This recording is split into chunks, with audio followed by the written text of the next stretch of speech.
Tonight for Virginia Tech. If they win tonight, they control their own destiny to win the Coastal Division of the ACC. Now they would need a Virginia loss to Florida State on Saturday.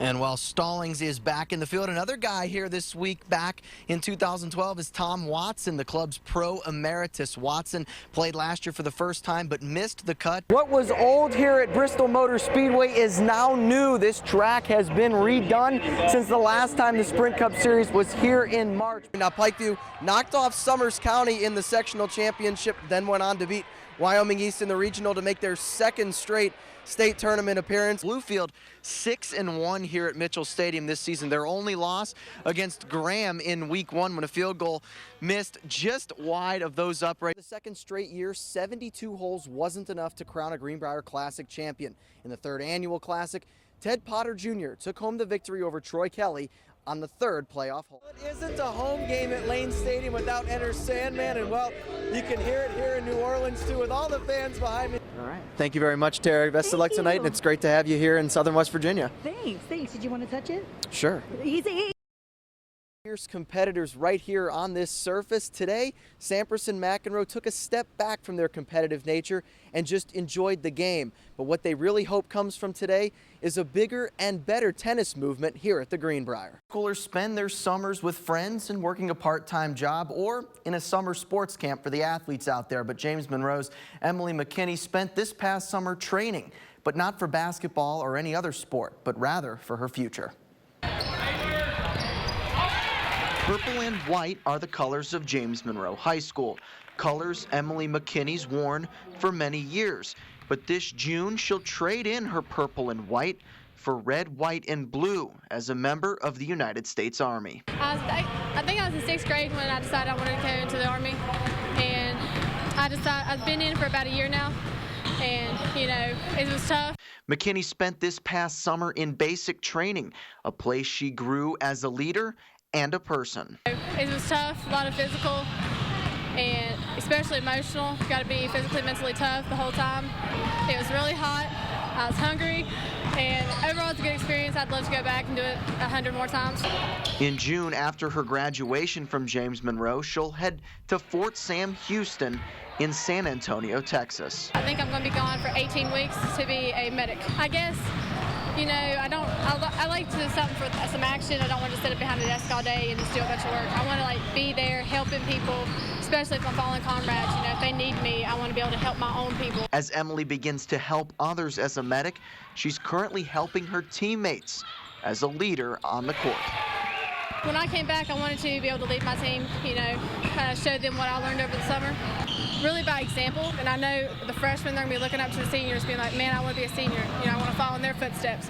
It wasn't long ago when John Beeline led the West Virginia Mountaineers to the Elite Eight. Now the former WVU head coach is at his alma mater, Michigan, where the Wolverines are ranked 3rd in the country and facing off against Beeline's former team tonight.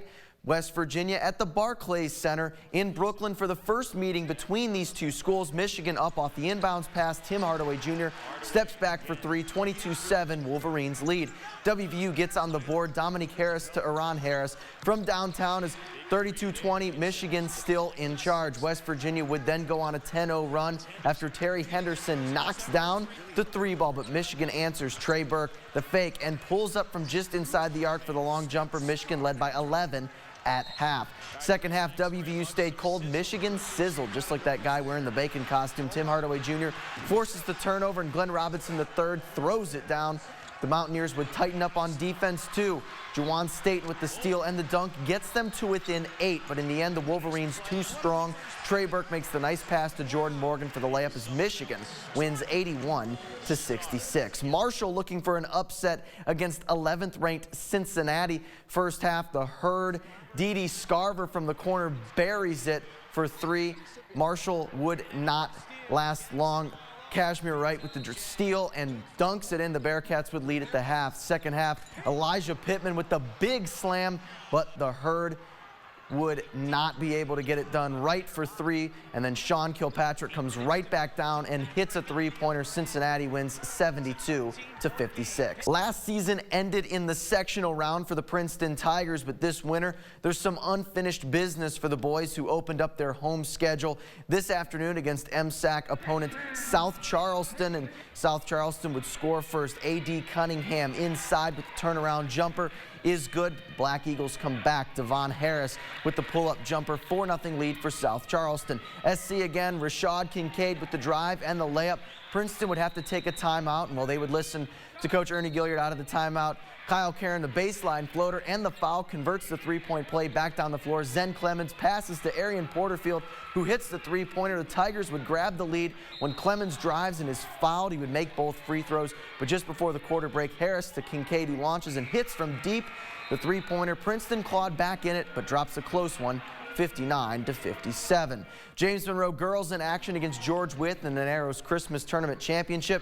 George Wythe scores first. Danielle Williams, the baseline shot, good for the Lady Maroons, but the Lady Mavs respond. Kelsey Mann inside for the 2 points, gives JM the lead. Then Mann again inside off the inbounds pass would extend the Mav lead, dominating the paint as she did all game. Mann turns around yet again and banks it off the glass and in. James Monroe cruising early. Then it would be Emily McKinney, grabs the offensive board. She turns around and hits the short range J. This one was all James Monroe. A few passes inside.